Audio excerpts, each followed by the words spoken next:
What's cracking?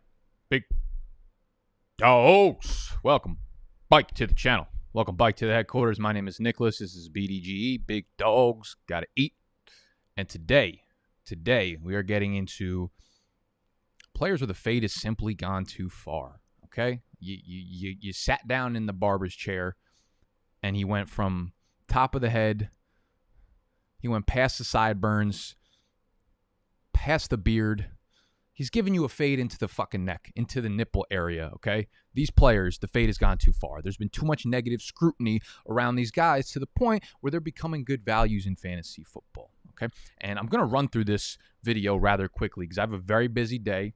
Had a very busy day yesterday, hence why this video is coming out late. And we're going to do this in one take, okay? One take. Love that. Name a TV show, an episode where that came from. And I'm going to give away a free draft guide for that. 5 players, maybe 7 players, I forget how many I have on my list, in which the fade has gone too far in 2021 fantasy football. Maybe we don't love them, okay? There's a reason that they were probably being faded to begin with, but the hate has simply gone too far, and we don't discriminate here at BDGE.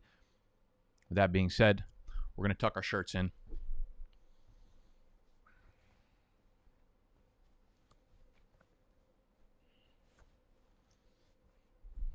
We're going to stop yelling. And let's eat. And because I'm not editing this, I got to do this all by hand. All that ass, Lord of mercy. All that champagne, these bitches thirsty.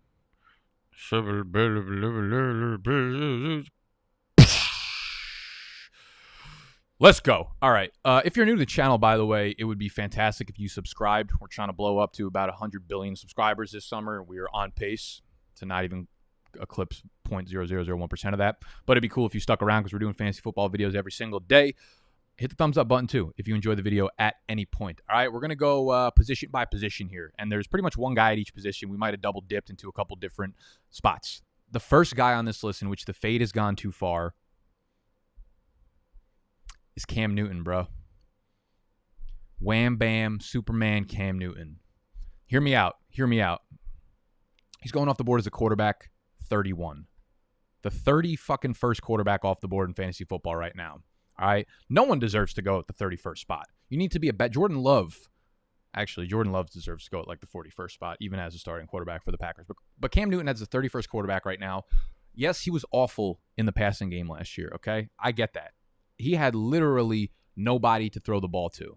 I don't know what you expected to happen with a quarterback that was playing in a run-first system with all new weapons, completely new everything. Everything was new there. And there was nothing for Cam to throw the ball to. Now there is. Now we switched up the tempo. We brought in Hunter Henry. We brought in Jonnu Smith. We've seen this offense be very effective with 2 tight ends. They bring in Nelson Aguilar. They bring in Kendrick Bourne, I guess. But when you start to put the pieces together, you're starting to look at an okay offense, right? They have much better weapons. We hit the upgrade button on that. We smashed it this offseason. So Cam actually has players to throw the ball to when he's under pressure, when instead of running the ball every time, he can actually trust that some of his playmakers are going to make plays with the ball in their hands. Their line is also very, very good, okay? Their offensive line entering 2021, entering this year per PFF is the third highest ranked offensive line in the NFL. It's going to be good for Cam. It's going to be great for Damian Harris. The other thing, too, is like it wasn't all bad for Cam Newton last year, okay? He had some bright spots. Deep ball completion percentage, despite what his arm looked like, it looked like a piece of angel hair, and people gave him a lot of shit for it.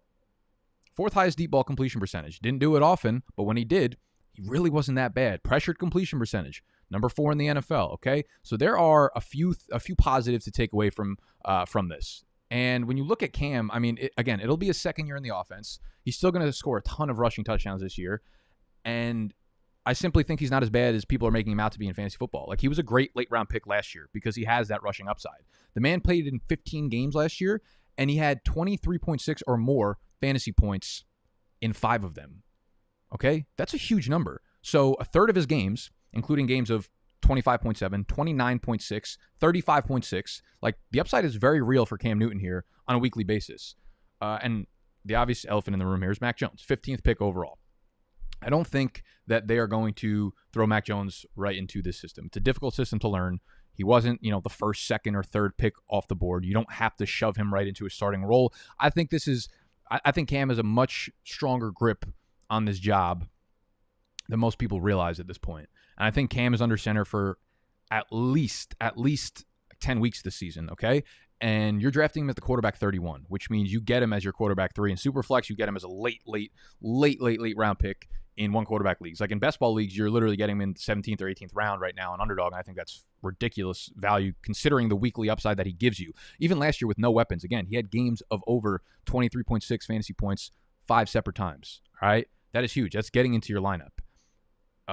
I don't care about him being a great thrower because he's not. I'm not fucking arguing that at this point. But he's going to be a good enough fantasy player to the point where the fade to quarterback 31, ridiculous. Okay? Let's get to the juice of this video. The juice of this video centers around a few different running backs. Young, up and coming, entering their prime, guys in which I have started to fade myself, but I've quickly realized the fade has gone a little bit too far. That's DeAndre Swift, and that's J.K. Dobbins. It's both of them. They have basically been intertwined together in where they started and where they're going right now in ADP, all right? They started the summer off as second-round picks, legitimately, the 209, the 211. So you're using early-round capital on these guys as more people started to dive into the numbers, to see that they re-signed Gus Edwards, that they signed Jamal Williams, that they have Jared Goff. The things that started to change the ADPs of these players. Now, easy fade in the second round. They are moving further and further down the third round. They started to get into the early third rounds. They started to get to the mid third rounds. Both guys are late third round picks. And here is where I tell you, as soon as they clip that 4 mark, as soon as they are in the 4th round, which is what's going to happen in a lot of super flex leagues right now in Underdog ADP, they're both around pick 3.9 to 3.12, and that's one quarterback leagues. They're easily in the 4th round for super flex leagues. You smash the button on that, okay? You smash the button on that. I don't care what I've been saying all along. The reason that you fade them in the second round is because you look for league-winning upside in the second round. I don't think Swift has it. I don't think Dobbins has it. Swift has a long way to go in order to earn our trust as the goal line back, as a guy who's going to get 250 carries this year because Jamal Williams is there. J.K. Dobbins, same thing with Gus Edwards there. We don't know if he's going to catch any passes. It hurts the upside of both of these guys. When they get into the 4th round, though, these guys are explosive. These guys, Swift has 70 catch upside. J.K. Dobbins has 12 touchdown upside. Things like that start to factor in when you look at the range of outcomes, right? This is the bigger point here for fantasy football. It's not drafting guys at their ceiling. It's not drafting guys at their floor. It's about figuring out what's most likely to happen, right? Is it, his ceiling might be RB5. His floor might be RB15. You have to start asking yourself, what's the most likely scenario to happen? If his ceiling is RB5, but he has a 4% chance of hitting that, you don't draft him near RB5. And you start to calculate the different ceilings, the different floors of every player round by round. And once you do that and you start picking precisely based off those fucking mathematical numbers and your big brain starts to calculate them correctly, you will make a lot of good picks because your entire roster will be weighed between ceiling and floor, and ceiling and floor, and you will give yourself a mix of both. But if you start to choose, if you start getting fancy and you start getting fucking half chubs for every single player that has upside, your entire team is going to be risky. So you risk and you reward, and you pick based on value on those players round by round, right? If everything is just flashy or if everything is just floor, your team is going to have a hard time scoring. Your team is going to have a hard time winning. You're giving yourself, a 1 in 12 chance to win this league, but worse than that because you don't have any solidified value on your team, okay? Round by round, you look at ceiling, you look at floor, and you weigh the options, okay? Most likely scenario. And for these guys, Swift and Dobbins, the upside is very, very much worth 4th round picks. Their floor is going to be super high already. We know that. The upside is questionable, which is why not a good 2nd round pick, borderline 3rd round pick. As soon as they hit the 4th round, we smash, and that's what's happening. I'm also kind of in on Josh Jacobs this year, man. He is currently flying down ADP. Right now on Underdog, he has, over the last month, he's moved 10 spots downward on the Underdog ADP. He is currently pick 55, which is midway through the 5th round. Again, in Superflex leagues, you're inserting another 10 to 12 quarterbacks above Josh Jacobs there. So he is end of 6th round, flirting with 7th round draft capital in fantasy football Superflex leagues right now. At that price, I'm in. Like, I get it. Jacobs isn't catching passes. Not a lot, at least, right? We did see his targets. I think it's notable that we saw his targets jump up from 27 to 45. Like, that's a very noticeable leap. that no one's really talking about. The problem is he's not really explosive. Like his yards per reception went down a little bit. He's not scoring 2 to 3 receiving touchdowns, so no one really notices it. He did take a jump up, okay? Year 1 to year 2, and that's the jump we like to see. Now they had Kenyon Drake. Obviously, that hurts him. That caps the ceiling. Kenyon Drake's going to take a lot of passing work. I just don't think Jacobs is ever going to be the passing down guy that we wanted him to be, okay? You're drafting him for his rushing volume and his touchdown upside. And this is something I felt like was worth noting that Graham Barfield tweeted out. Josh Jacobs is the most game script dependent running back in fantasy. In wins, 21.1 fantasy points per game. In losses, 10.3 fantasy points per game. 17 of his 19 career touchdowns have come in wins. Raiders win total is 7.5, same as the Panthers and the Broncos, okay? So the thing with Josh Jacobs is, like, you know exactly what you're getting. You're not getting a guy where if they play the Chiefs and they're down 20 points by halftime, you're going to get a good game out of him. You know when, you know where to play him. And it's not exactly fantastic news given we don't think the Raiders are going to be a good team this year, but the weekly ceiling is there, guys. Like in wins last year, he averaged over 20 fantasy points per game. That is a massive number. And again, it's predictable which weeks you should play him, so that gives you an edge in redraft. But Jacobs, like, regardless, the volume should still be there. You should still have plenty of games where he runs the ball 18 plus times, and he's going to absolutely dominate the goal line carries down there whenever Las Vegas gets there. I think Derek Carr's fine. Derek Carr's a competent quarterback that'll run an offense that scores, their league average probably, which leads to a lot of Josh Jacobs goal line carries, man. Last year, he led the NFL in red zone carries, 10 zone carries, and was 4th in goal line carries, okay? 64 red zone carries, 35 10 zone carries, 18 goal line carries. His efficiency last year on goal line carries was fucking whack. He scored 5 times on 18 goal line carries, okay? And he still finished with 12 touchdowns last year, all right, which is insane. Josh Jacobs finished with 12 rushing touchdowns last year despite converting 5 of 18 goal line carries. And here's the thing, like the Raiders were 8-8 last year, okay? And Vegas has them at 7.5 wins this year, which I know they added an extra game, but it's around the same projection, right? I simply don't think that that the role for Jacobs is going to change that much in 2021. Like, we know what Jacobs is. He's a very, very well-rounded running back.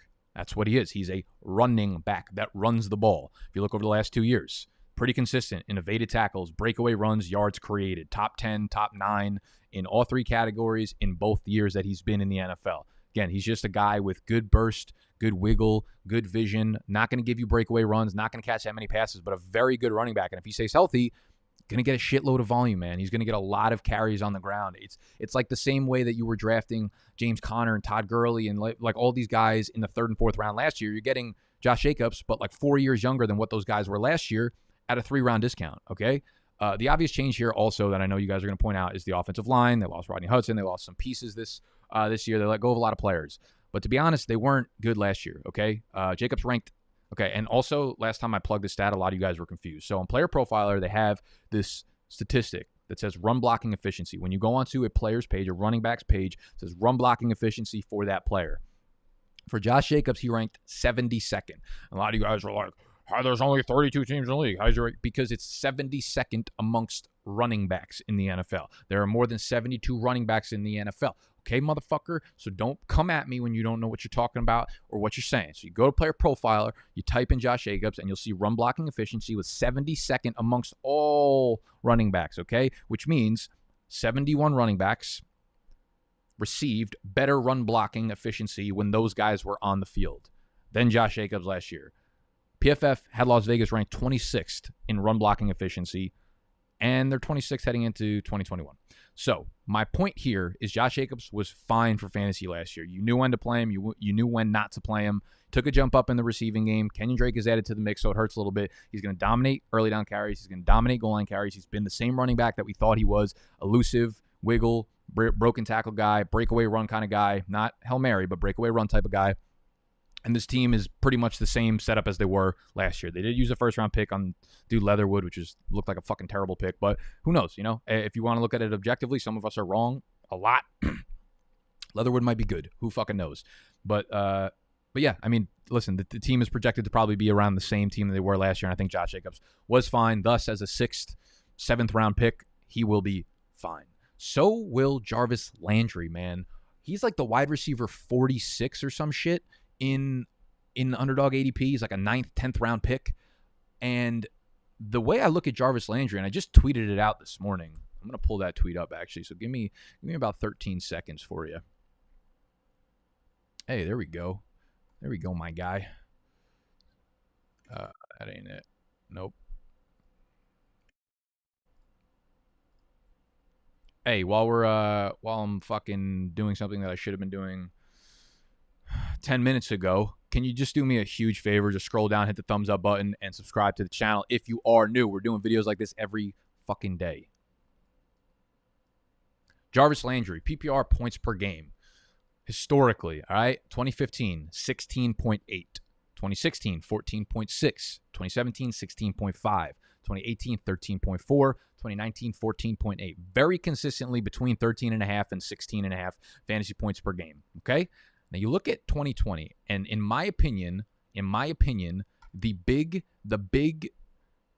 storyline of the Browns season, offensively and statistically, has to revolve around the 3 games in which they were literally playing in like hurricane weather. There was 3 weeks in a row in which Baker Mayfield averaged 12 pass completions per game. There was 3 games in which you can completely wipe off the slate if you're going to look at per game efficiency, per game statistics for the Cleveland Browns. Every other game is normal. There was 3 games in which the weather was so bad that he completed 12 passes per game, okay? And when we take those out, here are Jarvis Landry's per game numbers. Take out the 3 games where there was ridiculous weather. Half PPR, 10.8. PPR, 13.4. Receptions were there. The targets were there. The receiving yards were there. He was exactly who he was every other year, but we're looking at those 3 bad games where he went for like 4 fantasy points a game, and everyone has that stuck in their mind. But I'm here to tell you, Jarvis Landry is still exactly who Jarvis Landry has been, okay? Had it not been for those 3 weather games. The other thing I want to pick up, I know a lot of you guys are going to be like, well, Odell Beckham missed the entire year and he couldn't take off. Here's the thing, like Jarvis Landry has been the same player with or without Odell Beckham on the field over the last 2 years. Look at the split games where Odell Beckham played, 7.65 targets. Games where he didn't play, 7.75. So he literally averaged 0.1 targets more per game without Odell Beckham on the field. The involvement doesn't change. They're 2 completely different players where they do not intertwine in terms of the volume in this passing offense. It is still completely a funnel passing offense. They drafted Anthony Schwartz, but he's like a speedster. He's not a guy who's going to come in and command a ton of targets. They don't really have a lot of playmakers in the passing game outside of Odell and Jarvis Landry. And who knows what the fuck Odell is at this point anymore. He's old. He has suffered a lot of injuries that have been serious. I know Jarvis is not fun. He's not fancy. He's not sexy. But listen, 10 half PPR fantasy points per game at like wide receiver 45. I also, again, I think Baker's in for a big year. I think we're sleeping on him because of those points per game, because of the weather games or whatever. I think he could bring back some nice passing touchdown numbers like he did remember his rookie year? He was out and fucking firing. He set the record for rookie touchdown passes in a season. Like, I don't think we've seen the prime of Baker. And with a little bit of luck, with a little bit of touchdown luck, and some of them going to Jarvis's way, I think he could finish with 6, 7, maybe 8 touchdowns and perfectly fine in the 10th round of your draft. So Jarvis Landry, the fade has gone too far, as has it with, I've been on record many times, and I'm probably going to sound like a huge fucking asshole in about a month when Aaron Rodgers winds up in Denver. I hate that I had to say that. But this entire Green Bay offense, and more specifically, Robert Tonyan, okay? Aaron Jones is like an early second-round pick. Devontae Adams, same thing. So the fade, I think, is you're getting a lot of value there, but I don't think they're getting, like, wiped off the board completely. But Robert fucking Tonyan, man, I am drafting in my underdog drafts. If you're not on underdog, it's the best way to prepare for your drafts. They're best ball, so you're literally just drafting like 100 teams. You don't have to do any in-season management. Underdog Fantasy, the link to download the app will be right in my description. It'll be one of the first things in there. And they're $3 drafts, which means everyone's taking the drafts extremely seriously. The ADP is on fucking point like a ballpoint pen. And thus, you get to really prepare for the season. And if you download the app and you deposit $10 and you use the promo code BDGE when you do so, BDGE, you're getting $25 on top of your account. It's beautiful. And you can take advantage of Tonyan's unbelievable ADP of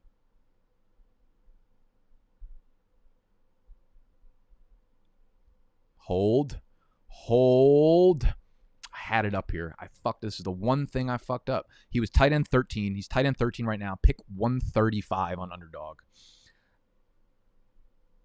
That is insane value for Robert Tonyan right now. He is exactly what you look for in a breakout tight end in terms of he broke out last year. He was a fucking tight end 3 in fantasy football. but people are sleeping on him as if he hasn't broken out. So I'm going to anoint him another fucking breakout year. Okay. This is exactly what you look for when you look at a breakout tight end. Yards, like, okay. So the volume wasn't there, right? The volume wasn't there. The touchdowns were there. So people are like, there's no way he can. This is the storyline for Tonyan. The overall volume wasn't there. The touchdowns were at an absurd rate. He scored an unbelievable amount of touchdowns, which is why he was the tight end 3. So people are like, oh, well, his touchdowns have to regress. Therefore, he's not a good pick in fantasy football. This is the same argument we made with Darren Waller. Why? He was a great pick because people thought they added weapons, so he was going to get less volume, thus he wasn't going to be a good pick.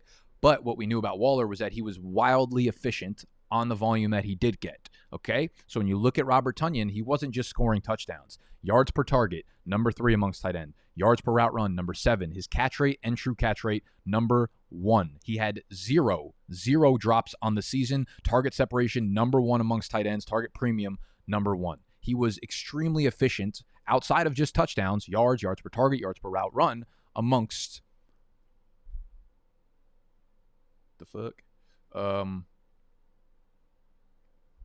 amongst all tight ends last year. All right. He's coming off a monster year, and a lot of that is touchdown relevant. But that's what's going to happen when Aaron Rodgers is your quarterback. He has an extremely high touchdown rate. You give him one of his biggest targets in the red zone, and Robert Tonyan is going to score a lot of fucking touchdowns, okay? And here's the thing, like, we keep trying to force these tight ends. Like, we keep trying to project a breakout before it happens, and now we're getting to project a breakout for a second breakout when we already saw it happen. Like, we've already been shown. Like, Gary Vee always talks about, like, I don't predict things. You know, he's always on top of social media, NFTs, all these things that happen. He's talking about TikTok like years in advance, but he's like, I don't predict these things. They've already happened in the market, and I just get louder about them, right? I'm not fucking Nostradamus. I'm telling you what I've seen already. Thus, I play into it.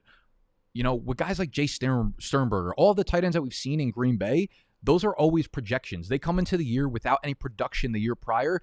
We just saw a monster fucking year at Robert Tonyan. I'm showing you that he already did it. And now we're getting to draft him as if we haven't seen him do it yet. All right. So Robert Tonyan is quickly becoming my favorite tight end value in fantasy football this year and an absolute must-draft player for me.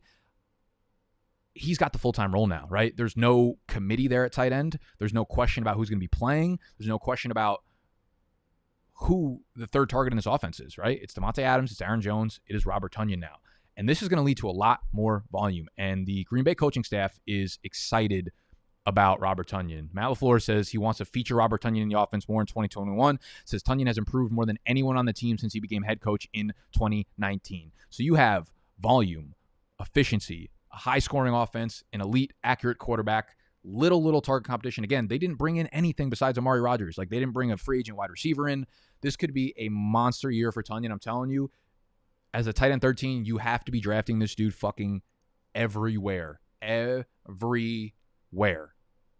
And those are the top 5 players in which I believe the fade has gone too far. Drop in the comment section who you feel the fade has simply gone too far in. Right now, 2021 fantasy football drafts. Again, the sharpest ADP is on Underdog. So if you want to go to the link and check out the ADP before you come by and comment on who you think the fade has gone too far on, I feel like a fucking MC up here. That'd be beautiful. Okay? So check the ADP out on Underdog. Download the app. Use promo code BDG when you deposit 10. Come back. Let me know who your fades are, who fades have gone too far on. Hit the thumbs up while you're down there. Subscribe to the channel while you're new.